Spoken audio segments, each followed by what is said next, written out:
नीवी academy. I am Jyoti and your chemistry educator. Quantum chemistry chapter start हो रखा है जिसमें हम बात कर रहे थे ऑपरेटर अलजेब्रा के बारे में। ऑपरेटर अलजेब्रा में फर्स्ट ऑपरेटर लीनियर ऑपरेटर था जिसकी हमने बात की थी। सेकंड हमने बात की थी हर्मिशियन ऑपरेटर। हर्मिशियन ऑपरेटर में जो इंपॉर्टेंट हर्मिशियन ऑपरेटर थे वो थे हमारे पास position operator, linear momentum operator and angular momentum operator. Important operator हैं हर्मिशियन ऑपरेटर के, जो हमने डिस्कस कर लिए थे। उसके बाद हमने बात की थी इनके कम्यूटेशन रिलेशन की, जो हमारे हर्मिशियन ऑपरेटर थे उन ऑपरेटर की, यानी कि यहाँ पे कोई 2 या फिर 3 ऑपरेटर लेंगे, उनका हम यहाँ पे रिलेशन बताएंगे। यदि वो रिलेशन 0 है तो कम्यूटेटर होंगे, अदरवाइज वो कम्यूटेटर नहीं होंगे।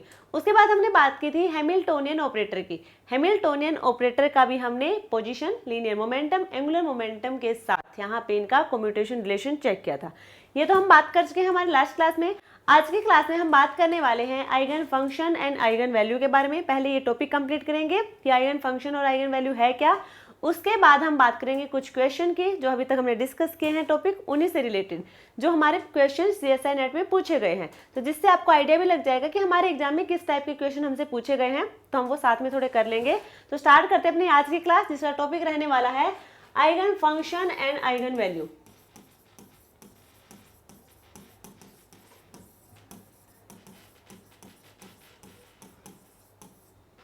Eigen function and eigen value है क्या, इसको देखो। मान लीजिए हमारे पास कोई फंक्शन है साई एक्स, ठीक है, हमारे पास कोई फंक्शन है जो साई एक्स है और इस फंक्शन को हम कहेंगे आइगन फंक्शन।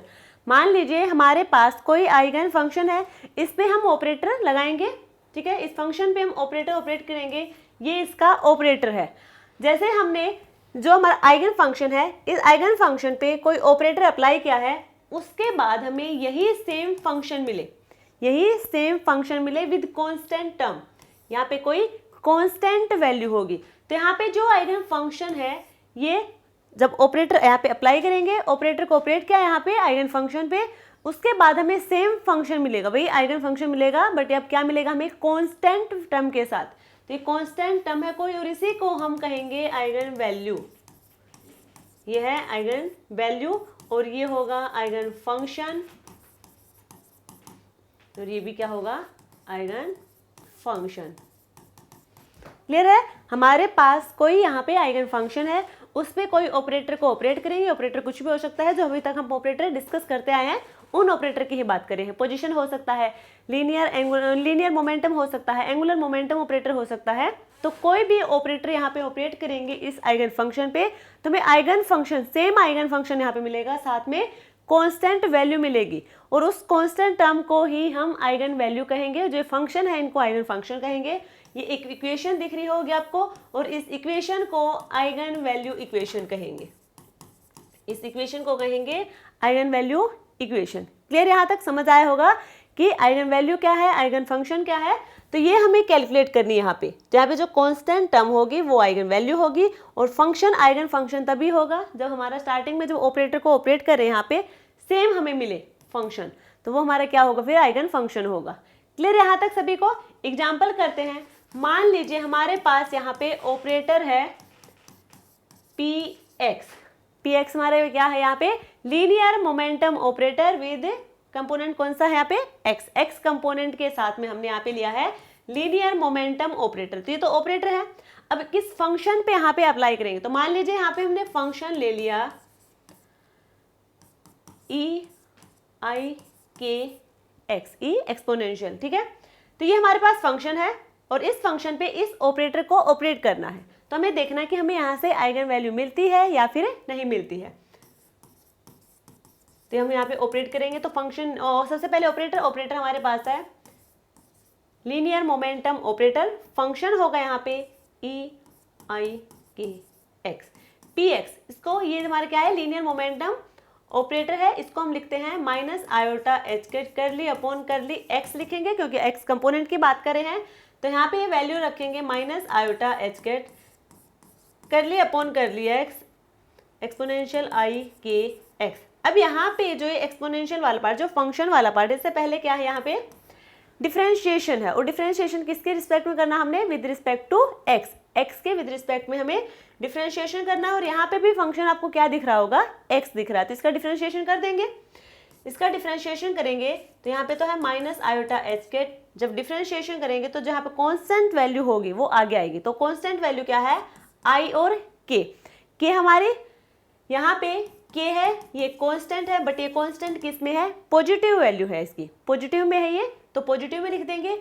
आई आयोटा हमारे पास क्या होता है अंडर रूट माइनस 1, तो ये भी एक कांस्टेंट टर्म है, कांस्टेंट को हम आगे लेके जाएंगे, यानी कि आयोटा के हो जाएगा। ये आई हम बोल रहे हैं आयोटा है, ये भी क्या है आयोटा, और एक्सपोनेंशियल आयोटा के एक्स माइनस आयोटा और आयोटा क्या हो जाएगा, आयोटा का स्क्वायर एच कट के एक्सपोनेंशियल आयोटा के एक्स। आयोटा का स्क्वायर क्या हो जाएगा, -1 होगा, is equal to -1 h cut के एक्सपोनेंशियल आयोटा के एक्स।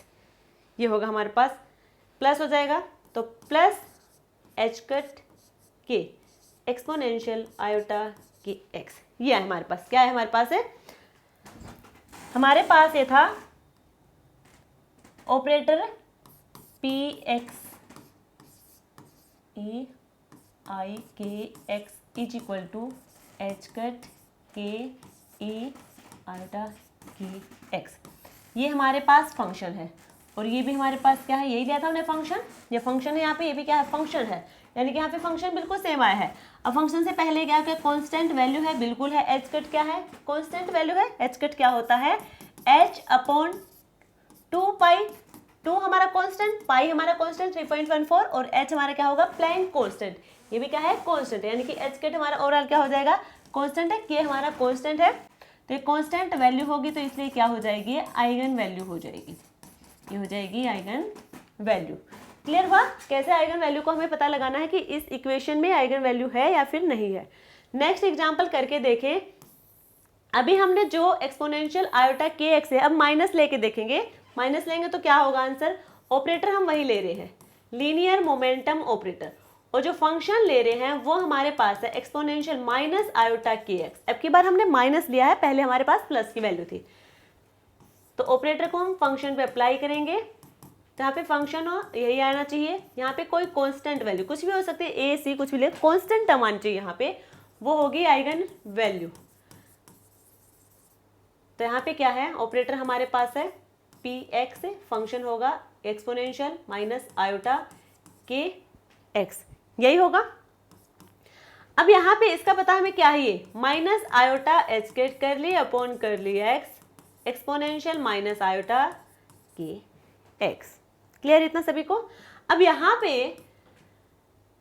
ये क्या है डिफरेंशिएशन फॉर्म है, डिफरेंशिएशन करवाएंगे हम इस फंक्शन का, किसके विद रिस्पेक्ट में हम करवाएंगे, ये एक्स एक्सिस के या फिर एक्स कंपोनेंट के विद रिस्पेक्ट में ये डिफरेंशिएशन करवाएंगे, और यहाँ फंक्शन भी क्या एक्स है तो यहाँ पे डिफरेंशिएशन होगा। अब यहाँ पे माइनस आयोटा एच केट तो है ही, डिफरेंशिएशन कैसे हो, जो कांस्टेंट होगा वो बाहर जाएगा, तो आयोटा के और माइनस भी यहाँ पे क्या होगा साथ में जाएगा, ठीक है कांस्टेंट के साथ है, और एक्सपोनेंशियल माइनस आयोटा के एक्स, माइनस माइनस प्लस हो जाएगा, साथ में आयोटा का स्क्वायर है एच कट के एक्सपोनेंशियल माइनस आयोटा के एक्स, ये क्या हो जाएगा -1, तो यहाँ पे आंसर होगा माइनस एच कट के एक्सपोनेंशियल माइनस आयोटा के एक्स, ये होगा आंसर। क्लियर है, ये होगा आंसर यहाँ पे। तो हमारे पास क्या था एक्सपोनेंशियल माइनस आयोटा के एक्स, इसका आंसर आया है minus H cut exponential minus iota के एक्स। यहाँ पे ये फंक्शन था ये, ठीक है, यहाँ पे भी क्या है ये फंक्शन है, बिल्कुल सेम फंक्शन है, हमें डिटो वही सेम फंक्शन चाहिए। यहाँ पे आगे क्या है, ये कांस्टेंट है, ये कांस्टेंट टर्म है जिसको हम क्या कहेंगे आइगन वैल्यू होगी, तो ये भी क्या होगी यहाँ पे इस इक्वेशन के पास भी आइगन वैल्यू होगी। क्लियर है यहाँ तक सभी को, ठीक है। अब हम आगे बात करें, इतना तो आपको समझ आया होगा कि आइगन वैल्यू हमें कैसे कैलकुलेट करके देखनी है। यदि हमें ऑपरेटर गिवन है कि ये ऑपरेटर है, फंक्शन हमें पता है कि ये हमारे पास कोई फंक्शन है, तो उस ऑपरेटर को उस फंक्शन के ऊपर हम अप्लाई करेंगे, उसके बाद हम आंसर निकालेंगे। फंक्शन हमें एज इट इज मिलना चाहिए और साथ में कोई कांस्टेंट टर्म मिलनी चाहिए, कांस्टेंट टर्म मिलेगी तो वो हमारी आइगन वैल्यू हो जाएगी। क्लियर है, कुछ एग्जाम्पल करके देखते हैं। उससे पहले एक बात देखो, मान लीजिए अब यहाँ पे हम कह रहे हैं कि बार बार में ये ऑपरेटर है, ये कोई फंक्शन है, कोई कांस्टेंट टर्म आइगन वैल्यू है, ये फंक्शन होगा। तो क्या होगी, रिपीटेड वैल्यू होगी, जो बार बार रिपीट होगी वो हमारे कांस्टेंट टर्म में बाहर आ जाएगी। क्लियर है। मान लीजिए हमारे पास कोई बॉक्स है और उस बॉक्स में बहुत सारी बॉल रखी हुई है। मान लीजिए ये बॉक्स है, ठीक है, और इस बॉक्स में बहुत सारी बॉल रखी हुई है, सारी की सारी एक ही कलर की बॉल है। मान लीजिए वो सारी की सारी रेड कलर की बॉल है, रेड कलर बॉल है। अब इनमें से आप कोई भी बॉल उठाएंगे, मान लीजिए बॉक्स के अंदर आपने हाथ रखा, कोई भी बॉल उठा के लाए, वो एक ही कलर की आएगी, यानी कि रेड। जब भी कितनी बार भी आप बॉल उठाएंगे, कितनी बार बॉल को चूज करेंगे उसमें से, तो आपको एक ही कलर की बॉल देखने को मिलेगी, वो होगी रेड कलर की बॉल, क्योंकि उसमें और कोई ऑप्शन है ही नहीं, सिर्फ एक ही ऑप्शन है कि वहाँ पे सारी की सारी बॉल रेड कलर की हैं। तो जब भी आप चूज करेंगे तो रहेंगे रेड कलर की। तो बार बार जब रिपीट कर रहे हैं वाली प्रोसेस के आप बॉल निकाल रहे हैं वहाँ से, तो रिपीटेड वैल्यू आपको देखने को, जैसे रिपीटेड बॉल होगी रेड कलर की, वैसे ही यदि सेम वैल्यू है तो वहाँ पे क्या होगा, रिपीटेड वैल्यू आपको देखने को, रिपीटेड वैल्यू होगी उसी को हम आइगन वैल्यू कहेंगे। मान लीजिए इसी बॉक्स में, मान लीजिए यहाँ पे हमारे पास डिफरेंट डिफरेंट कलर की बॉल है, ब्लू कलर की हो सकती है, ब्लैक कलर की बॉल है, रेड कलर की बॉल है। तो यहाँ से तो हमें रिपीटेड वैल्यू देखने को मिलेगी, repeated value. But different different colour की यदि बॉल होंगी, डिफरेंट डिफरेंट कलर की बॉल है, इसका मतलब जब भी आप बॉल को चूज करेंगे बॉक्स के अंदर से, तो आपको क्या आइडिया, आपको निकालेंगे तभी आपको पता चलेगा किस कलर की बॉल है। और पॉसिबिलिटी ये है कि इनमें से कोई, यानी कि रेड भी हो सकती है, ब्लू भी हो सकती है और ब्लैक भी हो सकती है, कोई भी हो सकता है। जब आप बॉल लेंगे तो यहाँ पे रिपीटेड बॉल नहीं होगी। मान लीजिए एक बार आपकी रेड बॉल आई मिली, दूसरी बार आपको ब्लैक बॉल मिली, थर्ड टाइम पे आपकी ब्लू बॉल मिली, तो रिपीटेड नहीं है, यानी कि बार बार जब आप बॉल चूज कर रहे हैं, निकाल रहे हैं बॉक्स के अंदर से, तो सेम कलर की बॉल आपको नहीं मिल सकती, क्योंकि सेम कलर की सारी बॉल उसके अंदर है ही नहीं। डिफरेंट डिफरेंट कलर की बॉल होंगी, तो डिफरेंट डिफरेंट की वैसे ही क्या है, डिफरेंट डिफरेंट वैल्यू हमें देखने को मिलेंगे यदि डिफरेंट वैल्यू उस इक्वेशन में है तो यहाँ पे नॉन रिपीटेड वैल्यू मिलेंगी, यहाँ पे नॉन रिपीटेड वैल्यू होंगी, डिफरेंट डिफरेंट बॉल है तो, और यहाँ पे क्या होगी, रिपीटेड वैल्यू होगी। मान लीजिए हमारे पास एक क्वेश्चन है, ऑपरेटर हमारे पास है लीनियर मोमेंटम, ठीक है, लीनियर मोमेंटम ऑपरेटर हमारे पास है। फंक्शन की बात करें तो यहाँ पे हमारे पास है पार्टिकल इन बॉक्स की बात करेंगे, ठीक है, ये हमें गिवन है, पार्टिकल इन बॉक्स की बात कर रहे हैं, और ये इनकी बॉन्ड लेंथ है 0 से L तक। ये इनकी बॉन्ड लेंथ कितनी हो जाएगी, यहाँ पे लेंथ L के इक्वल होगी। अब यहाँ पे हमारे पास पार्टिकल इन बॉक्स का फंक्शन कैसे कैलकुलेट करते हैं, यहाँ पे वेव फंक्शन की बात करते हैं, साई एक्स, वन डायमेंशन की बात करेंगे तो एक्स कंपोनेंट के अलोंग बात कर लेंगे हम। साई एक्स क्या हो जाएगा, इसका फॉर्मूला हमें पता है, √2/L, या फिर हम कह सकते हैं n, normalisation constant, sine n pi x/L, यही होगा, ठीक है। ये अब यहाँ पे साइन कोस ये हमने बता दिया था, किस पे हम यहाँ पे लिखते हैं, साइन या फिर कोस आएगा, तो हमने मान लिया कि हमारे पास साई एक्स है और ये इसका फंक्शन रहने वाला है, इक्वेशन होगी इस फंक्शन की। तो इस ऑपरेटर को इस फंक्शन पे हमें अप्लाई करना है और वहां से हमें आइगन वैल्यू कैलकुलेट करनी है।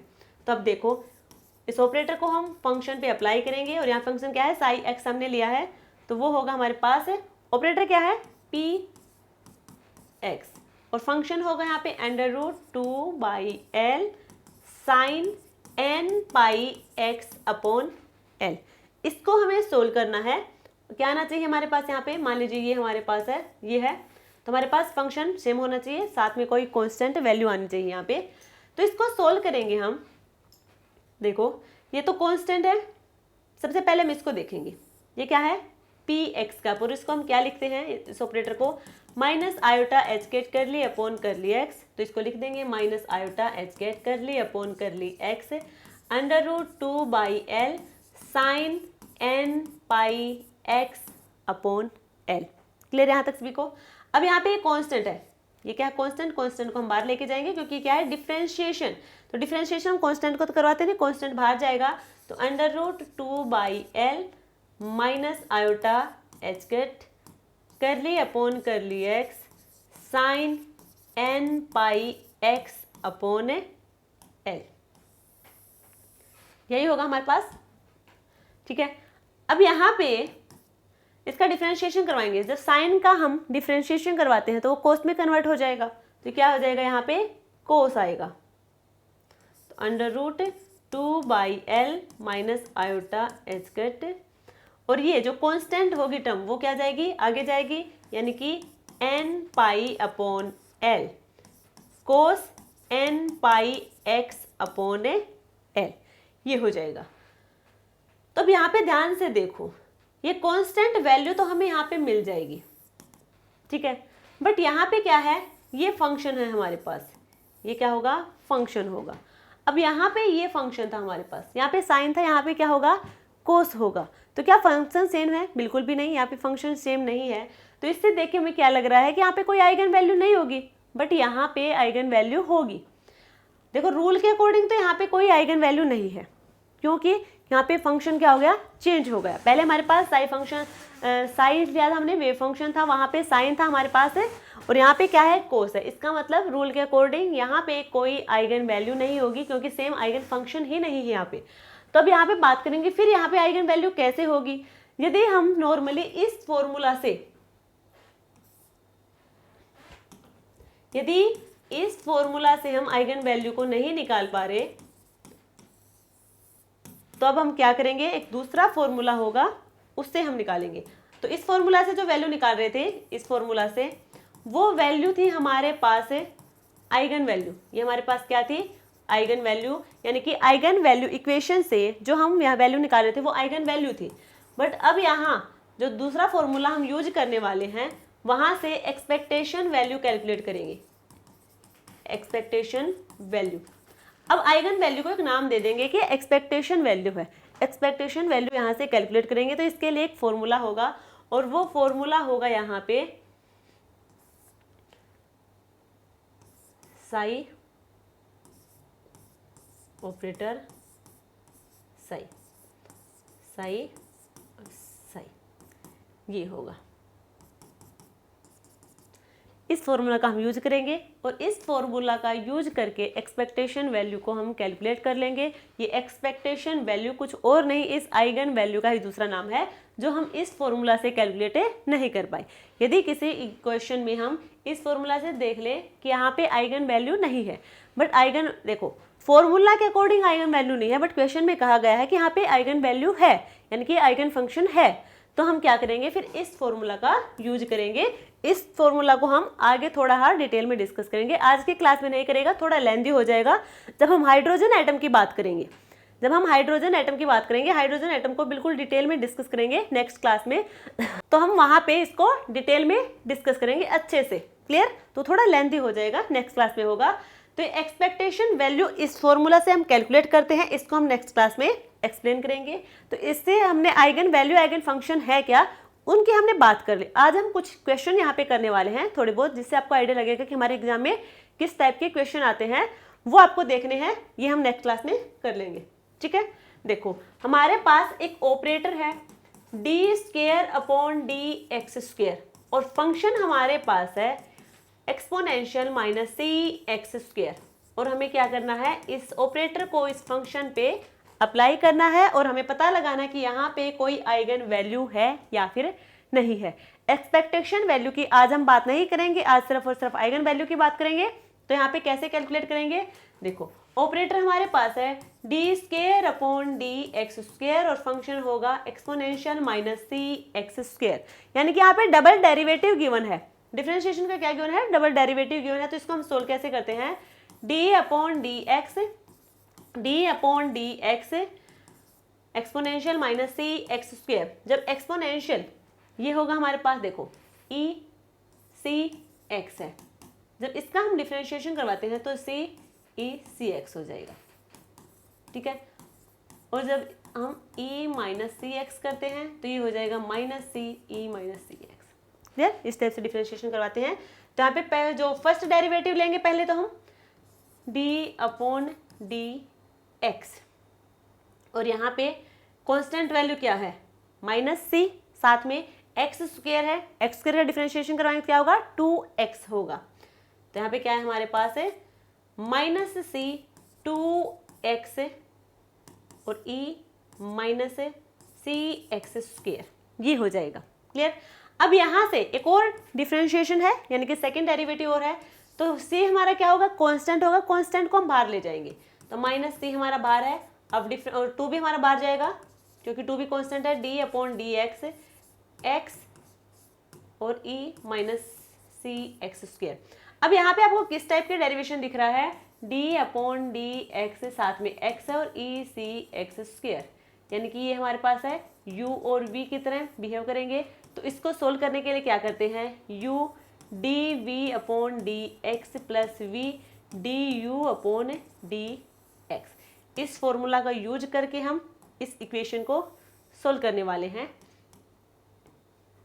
देखो -2c, ये तो हमारा बाहर रहेगा, कांस्टेंट है। अब इसका हमें डिफरेंशिएशन करना है। इसका डिफरेंशिएशन करेंगे तो पहले हमने क्या कहा है, x, ठीक है, और d upon d x, d यहाँ पे क्या है, exponential minus c x square plus e minus c x square d upon d x और x, यही होगा, ठीक है। ये कैंसिल हो गया, यहाँ पे क्या आ जाएगा हमारे पास से 1 आ जाएगा, यहाँ पे क्या आएगा 1 आएगा। अब इसको हम सोल्व करेंगे -2c, ठीक है, और यहाँ पे क्या है x है, और इसको सोल्व किया हमने तो यहाँ पे क्या हो जाएगा -2cx ई minus c x square plus e minus c x square, और साथ में क्या है 1, ये होगा। समझ आ रहा है, हम डिफरेंशिएशन करवा रहे हैं और उसमें कुछ नहीं करवा रहे। अब इस सब को हम सोल्व करेंगे, इन सभी को, देखो डिफरेंशिएशन सोल्व कर लिया। अब इसको क्या करना है, सोल्व करेंगे इस पूरी इक्वेशन को। तो हमारे पास आएगा यहाँ पे 4c square x square minus 2c exponential minus c x square, ये इसका आंसर आएगा। क्लियर हुआ, क्या आया, ये हमारे पास था d square upon d x square exponential minus c x square, ये किसके इक्वल है 4c square x square minus 2c exponential minus c x square, ये होगा। यहाँ तक क्लियर है सभी को। अब यहाँ पे देखो, यहाँ पे अब इसको याद भी रख सकते हैं, इसको आप याद भी रख सकते हैं या फिर पूरा सोल्व भी करके देख सकते हैं। यदि आपको फंक्शन में गिवन है e minus c x square, यानी कि एक्सपोनेंशियल की फॉर्म में कोई हमें फंक्शन गिवन है, तो यहाँ पे c तो ये है। अब जब भी यहाँ पे और कोई कांस्टेंट वैल्यू होगी तो वहाँ पे रख सकते हैं c की जगह, x हमारा ये वाला, ठीक है, -2c, और साथ में क्या होगा, ये फंक्शन को हम यहाँ पे लिख देंगे। या फिर आप पूरा सोल्व करके भी देख सकते हैं या फिर इसके फॉर्मूला को याद भी कर सकते हैं। क्लियर है यहाँ तक सभी को। तो ये हमने सोल्व किया है।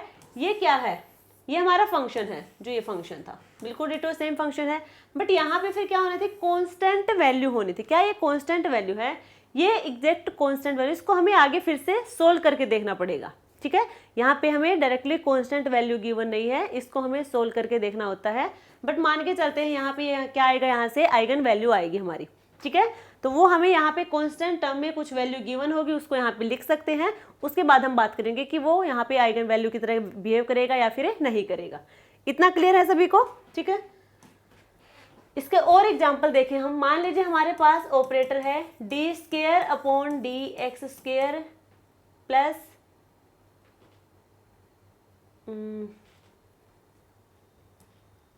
माइनस के एक्स स्क्वायर, और कोई फंक्शन है हमारे पास एक्सपोनेंशियल ए एक्स स्क्वायर, और हमें ये सोल्व करना। कैसे सोल्व करेंगे, ऑपरेटर हमारे पास है D square upon d x square minus k x square exponential a x square. इसको हम जब सोल्व करेंगे तो सबसे पहले इसकी मल्टीप्लाई करेंगे इसके साथ, फिर इसकी d square upon d x square exponential a x square minus k x square exponential a x square, यही होगा। अब यहाँ पे क्या है, डबल डेरिवेटिव है जो अभी हमने सोल्व किया था, वैसा ही कुछ दिख रहा होगा आपको, ये वैसा ही दिख रहा है। चाहे तो आप इस फॉर्मूला से भी सोल्व कर सकते हैं। 4c स्क्वायर एक्स स्क्वायर, क्या था 4c square x square minus 2c minus 2c exponential minus c x square, यही था हमारे पास। अब इस फॉर्मूला में इसको रख के सोल्व करें, पूरा भी सोल्व करके देख लेंगे, एक बार इसमें रख के देख लें हम। तो यहाँ पे 4 c क्या है, c की जगह यहाँ पे क्या है, a है, तो a square x square minus 2 c, और c की जगह यहाँ पे a है तो यहाँ पे a लिखेंगे।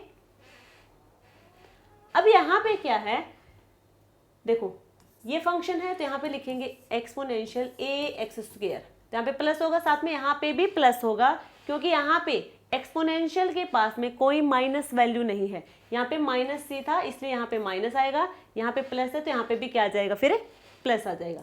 तो इसको हमने सोल्व किया तो ये आया। अब यहाँ पे हम सोल्व करके देख लेंगे। देखो d/dx एक्सपोनेंशियल ax स्क्वायर, इसको हम बाद में देखेंगे, पहले इतने पार्ट को हम सोल्व कर लें। तो d/dx कांस्टेंट है a और इसको डिफरेंशिएशन किया तो 2x एक्सपोनेंशियल ax स्क्वायर। ठीक है, इसको जब हम सोल्व करेंगे तो 2a हमारा कांस्टेंट है, ये बाहर चला जाएगा। d/dx यहाँ पे क्या है, x है, एक्सपोनेंशियल ax स्क्वायर, वही u और v की मल्टीप्लाई यहाँ पे दिखा रखी है। इस डिफरेंशिएशन को हम सोल्व करेंगे तो 2a x d/dx exponential ax square plus exponential ax square d/dx और x, यही होगा। इसको हम कैंसिल करेंगे, 1 आएगा। ठीक है, dx/dx 1 आ जाएगा। अब इसकी हम बात करें 2ax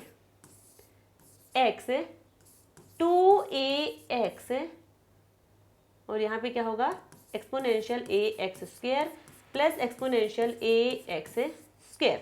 इसको जब हम सोल्व करेंगे तो ये हमारे पास क्या होगा, 2 2 4 4a स्क्वायर और ये क्या होगा, x स्क्वायर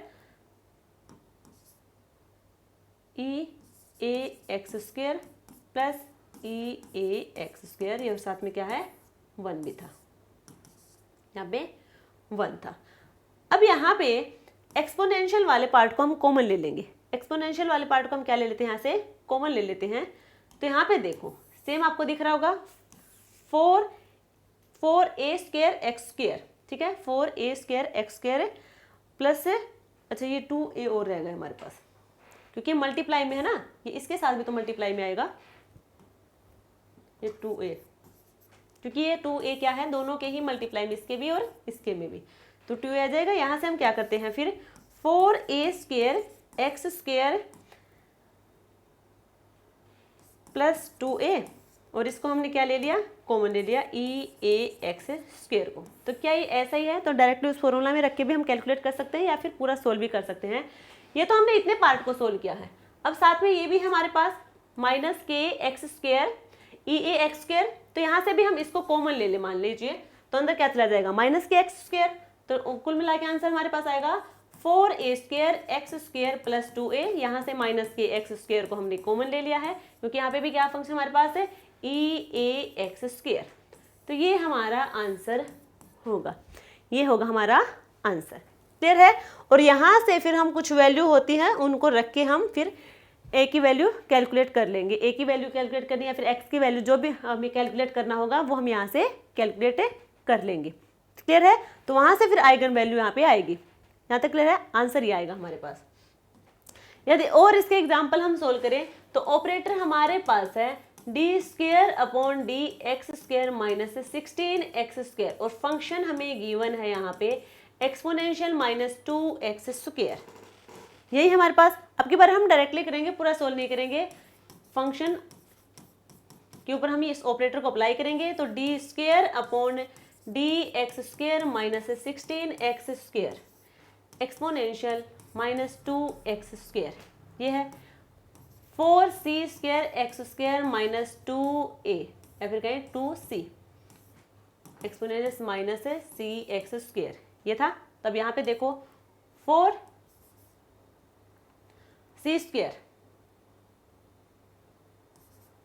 यानी कि माइनस 2 का स्क्वेयर एक्स स्क्वेयर माइनस 2 और c कितना है 2, साथ में यहाँ पे क्या है 16x स्क्वेयर भी है, इसको भी हम साथ में कॉमन ले लेंगे। 16x स्क्वेयर बार होगा e minus c x square, यही है। और c की जगह क्या है यहाँ पे 2, c की जगह क्या है 2।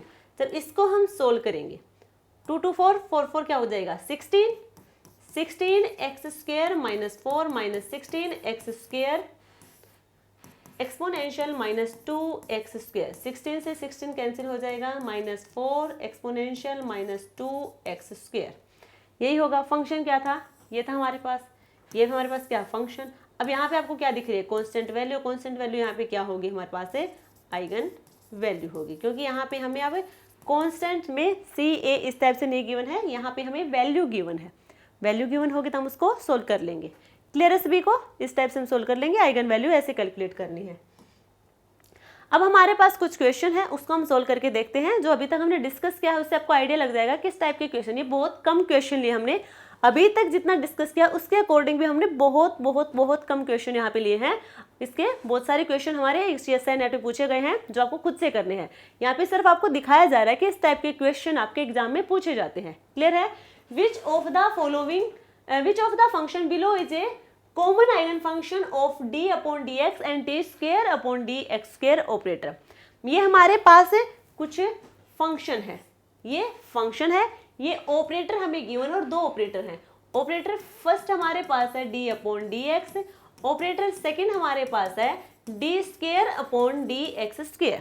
और इन दोनों ऑपरेटर को इन फंक्शन पे अप्लाई करके देखना है और उससे हमें देखना है जो दोनों के लिए कॉमन हो, यानी कि हमें आइगन फंक्शन सेम मिले। वहां से हमें क्या मिले, आइगन फंक्शन मिले। तो अब यहाँ पे देखो, सबसे पहले हम ऑप्शन ए cos x पे ऑपरेटर फर्स्ट को अप्लाई करेंगे। फर्स्ट ऑपरेटर है d/dx और फंक्शन है cos x। अब cos x है उसका हम डिफरेंशिएशन करेंगे, माइनस sin x हो जाएगा। अब इसमें हमने ये तो d/dx की बात की, अब हम बात करें d²/x² की cos x पे, तो इसका आएगा d/dx माइनस साइन x और इसका डिफरेंशिएशन तो माइनस cos x हो जाएगा। तो क्या ये आपको दोनों सेम दिख रहे हैं? बिल्कुल भी नहीं, दोनों क्या है, डिफरेंट है। तो ये क्या होंगे, कॉमन आइगन फंक्शन का नहीं है। कि x पे बात करें सेकेंड ऑप्शन पे, ऑपरेटर फर्स्ट अप्लाई करेंगे। ऑपरेटर फर्स्ट हमारे पास है d/dx और kx। के हमारा क्या है, कांस्टेंट, के कांस्टेंट, कांस्टेंट यहाँ पे क्या जाएगा, बाहर जाएगा। तो dx/dx क्या हो जाएगा 1, यानी कि आंसर हमारा k आएगा। और d²/dx² की बात करेंगे इसी kx पे, x हमारे यहाँ पे क्या है, कांस्टेंट है, कांस्टेंट बाहर आ जाएगा। तो यहाँ पे हमारे पास होगा d/dx और हमारे बाद में पीछे क्या बचा, कांस्टेंट 1। और कांस्टेंट का जब हम डिफरेंशिएशन करवाते हैं तो आंसर क्या आएगा, 0 आएगा। तो ये भी बिल्कुल सेम नहीं है, तो ये भी eigen function, common eigen function ये भी नहीं है। नेक्स्ट की हम बात करें ऑप्शन सी की, exponential iota x, d/dx iota x। तो इसका डिफरेंशिएशन का कांस्टेंट बाहर आएगा और आयोटा x। या डबल डिफरेंशिएशन की बात करेंगे, डबल डेरिवेटिव की,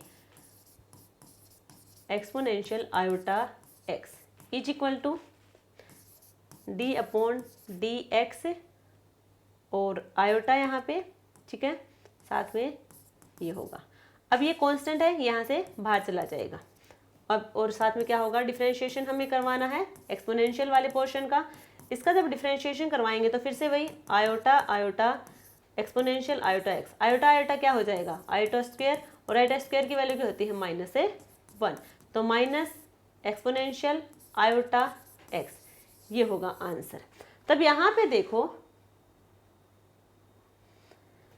यहाँ पे देखो क्या दोनों सेम है, क्या है, एक तो हमारे पास आया है d/dx ऑपरेटर से ये, और डबल डेरिवेटिव से आया हमारे पास -1 एक्सपोनेंशियल आयोटा x।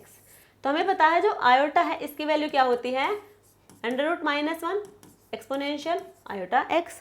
अब यहाँ पे देखो दोनों में ये है फंक्शन, आइगन फंक्शन, तो ये क्या दोनों में कॉमन आइगन फंक्शन है, बिल्कुल कॉमन आइगन फंक्शन है। ये क्या है, दोनों में कांस्टेंट वैल्यू, और कांस्टेंट वैल्यू तो क्या हो जाएगी, आइगन वैल्यू होगी। बट हम ये आइगन वैल्यू की बात नहीं करें, हम बात करें कॉमन आइगन फंक्शन की। तो ये हमारे दोनों क्या है, कॉमन आइगन फंक्शन है। तो ये वो फंक्शन है जिस पर हम दोनों ऑपरेटर अप्लाई करेंगे, operator first and operator second, तो हमें कॉमन आइगन फंक्शन मिलेगा। ऑप्शन सी हमारा करेक्ट आंसर है। क्लियर है। नेक्स्ट देखो, इफ ये हमसे गिवन है, ऑपरेटर ए है, ऑपरेटर बी, वो क्या होंगे, जीरो के इक्वल होगा। ऑपरेटर ए और ऑपरेटर सी ये भी जीरो के इक्वल होगा। Then which of the following necessary hold. अब a b and c are operators, इनमें से बताना कि कौन सा हमारा ये कम्यूटेशन रिलेशन करेक्ट है। क्लियर है। तो यहाँ पे ऑपरेटर हमारे पास गिवन है operator b and operator c is equal to zero, तो यहाँ से हम नहीं बता पाएंगे। ठीक है, ऑपरेटर बी और ऑपरेटर सी हमारे जीरो होंगे। अब इसकी बात करें तो इनकी बात देखो कैसे लिखते हैं। जब हमारे पास कुछ इस टाइप से ऑपरेटर गिवन हो तो उसको हम लिखते हैं ऑपरेटर बी का और ए और सी, ठीक है, प्लस ए और बी और ऑपरेटर सी। ए और सी क्या होगा, जीरो। ए और बी भी क्या होगा, जीरो। ये तो हमें गिवन है, तो बी और सी जीरो की मल्टीप्लाई इसकी और जिसकी मल्टीप्लाई, तो कुल मिला के क्या आ जाएगा, जीरो। और यही इसने कहा कि क्या है, जीरो, तो आंसर होगा बी। यदि हम बात करें सी और डी की, सी की ओर देख लो, ये हमारे पास है ऑपरेटर बी और सी। इसको हम कैसे लिख सकते हैं, ऑपरेटर ए बी और सी प्लस बी और ए, और इधर आएगा ऑपरेटर सी। बी और सी हमें नहीं पता, ए और बी क्या है, जीरो है, तो ये कुल मिला के तो क्या हो जाएगा, जीरो हो जाएगा। ये किसके इक्वल आएगा, ऑपरेटर ए, ऑपरेटर बी और सी के, ये इसके इक्वल आएगा। बट ये क्या दिखा रखा है यहाँ पे, जीरो के इक्वल है, तो ये जीरो के इक्वल है नहीं है। सिमिलर ये भी जीरो के इक्वल है नहीं होगा, तो आंसर होगा option B. Next question, the commutator of a X. X क्या हमारी पोजीशन है, पोजीशन का ऑपरेटर है with the Hamiltonian H cap. H cap हमारा हैमिल्टोनियन ऑपरेटर है। इसके बीच का हमें कम्यूटेशन रिलेशन बताने के लिए कि हमारे पास दो ऑपरेटर हैं, एक पोजीशन ऑपरेटर है, दूसरा हमारे पास हैमिल्टोनियन ऑपरेटर है। इन दोनों के बीच का हमें कम्यूटेशन रिलेशन बताना है, जो हम लास्ट क्लास में कर चुके हैं। फिर भी आप देख लीजिए एक बार, ये हमारे पास है पोजीशन और ये है हैमिल्टोनियन। अब हैमिल्टोनियन है, इसका क्या होगा, हैमिल्टोनियन होगा kinetic energy plus potential energy, यही होगा, kinetic energy plus potential energy operator होगा। अब यहाँ पे जो सबसे पहले काइनेटिक एनर्जी की बात करें तो P square upon 2m, P square यानी कि पी एक्स, यही होगा। और ये हमारे पास x यानी कि x कंपोनेंट की बात करें ये होगा। तो यहाँ पे जो h की जगह है तो हम ये लिख देंगे P x square upon 2m plus B cap X, यही होगा। अब इसके साथ मल्टीप्लाई और इसके साथ मल्टीप्लाई, तो x cap v x cap plus x cap और p x square upon 2m, यही होगा। ये दोनों x और x दोनों ही सेम कंपोनेंट में है, दोनों क्या है, सेम कंपोनेंट में, तो क्या हो जाएगा, जीरो के इक्वल होगा।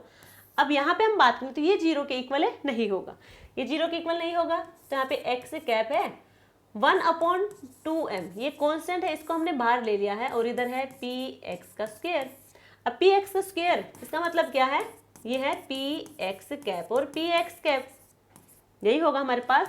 तो 1/2m h cap p x और पी एक्स, जब इसको हम सोल्व करते हैं तो h p x cap H cap और p x cap plus h cap p x cap, h नहीं सॉरी एक्स था यहाँ पे, एक्स का एच बना दिया, ये एक्स है ध्यान रखना, पी एक्स और यहाँ पे क्या आएगा पी एक्स कैप। एक्स और पी एक्स, एक्स और पी एक्स, इसका क्या आएगा, एक्स और पी एक्स का आंसर क्या होगा, देखो जब हम बात करते हैं पोजीशन और लीनियर एंगुलर मोमेंटम की, जब इसको हम सोल्व करते हैं तो हमारे पास आंसर होता है आयोटा एच कैट। जब इसका हम रिलेशन चेक करते हैं तो हमारे पास आयोटा एच कैट होता है। ये वैल्यू हम यहाँ पे रख देंगे, ये वैल्यू हम यहाँ पे रखेंगे, तो P x cap iota H cut plus iota H cut और ये क्या होगा पी एक्स कैप, यही होगा हमारे पास। ठीक है, तो यहाँ से हमने क्या किया, साथ में हमारे पास है 1/2m, ये है ही साथ में। अब इसको हमने सोल्व किया क्या हो जाएगा, 2 iota H cat P X, यही होगा 2 iota H cat P X. Clear, दोनों का सम किया तो हमने 2 से 2 कैंसिल हो जाएगा, तो हमारे पास क्या रहेगा यहाँ पे iota H cat P x cap upon M.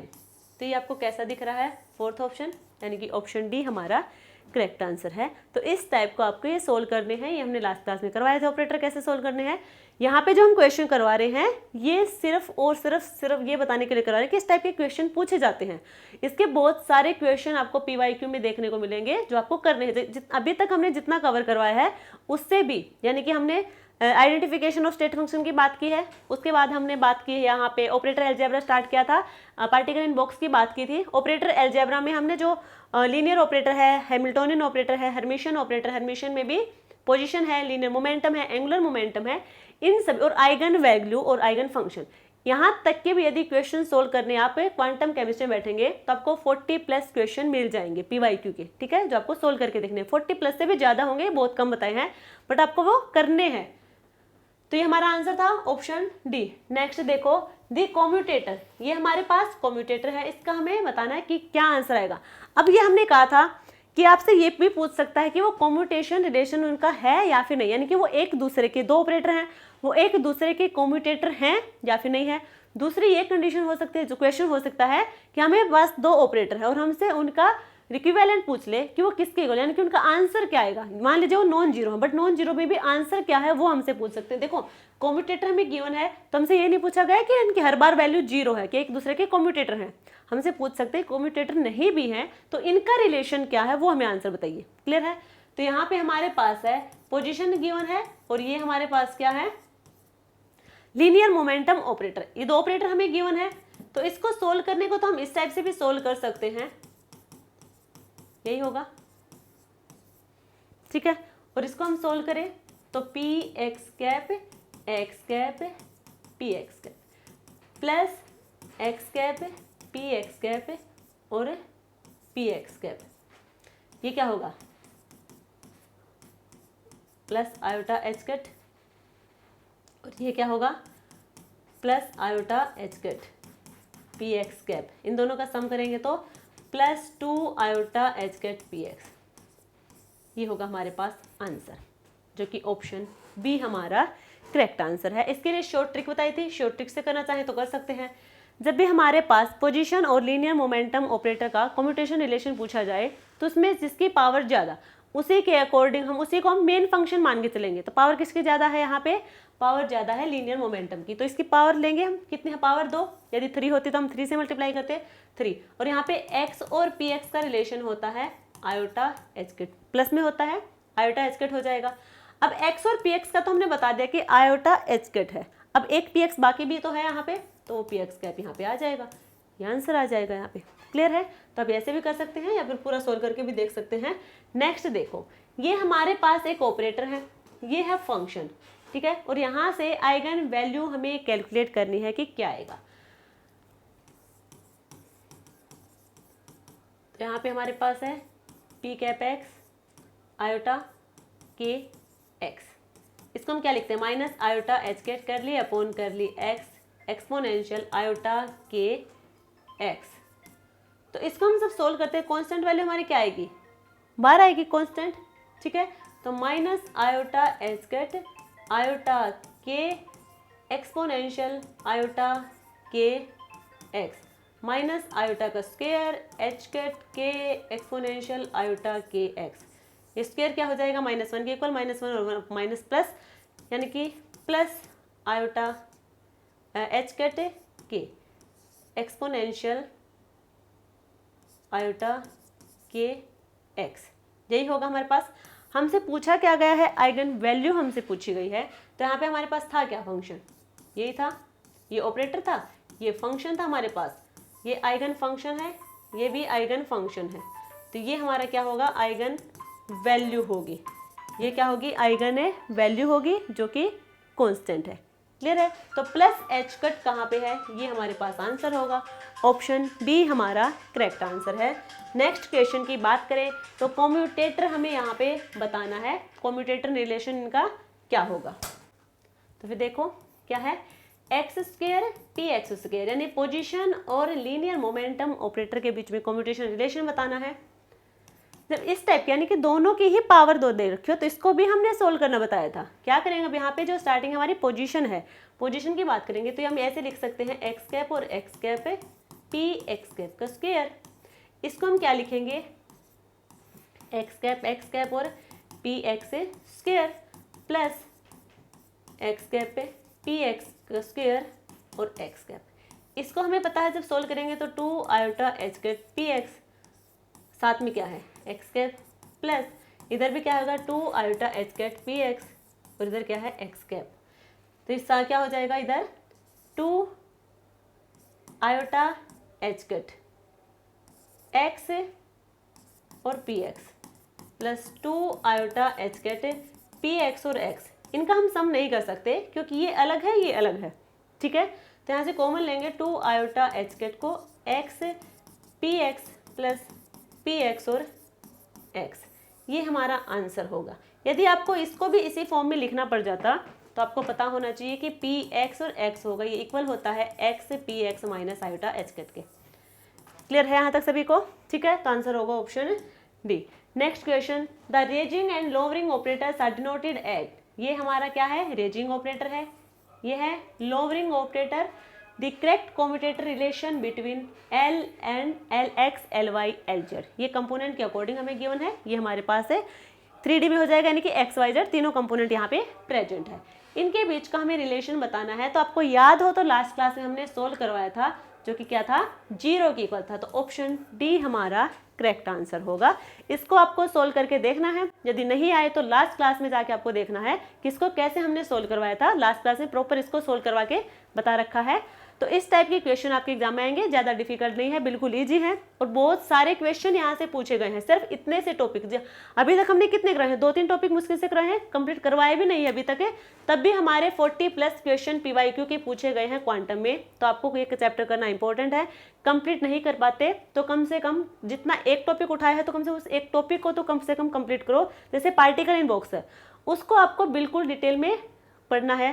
पहले आपको टॉपिक देखना है, उसके बाद आपको पीवाईक्यू लगाने हैं। तो पार्टिकल इन बॉक्स से प्रॉपर अलग से क्वेश्चन पूछे जाएंगे, नहीं है कि बाकी आगे के जो टॉपिक होंगे उनके और पार्टिकल इन बॉक्स के मिक्स क्वेश्चन होंगे, ऐसा कुछ नहीं होगा।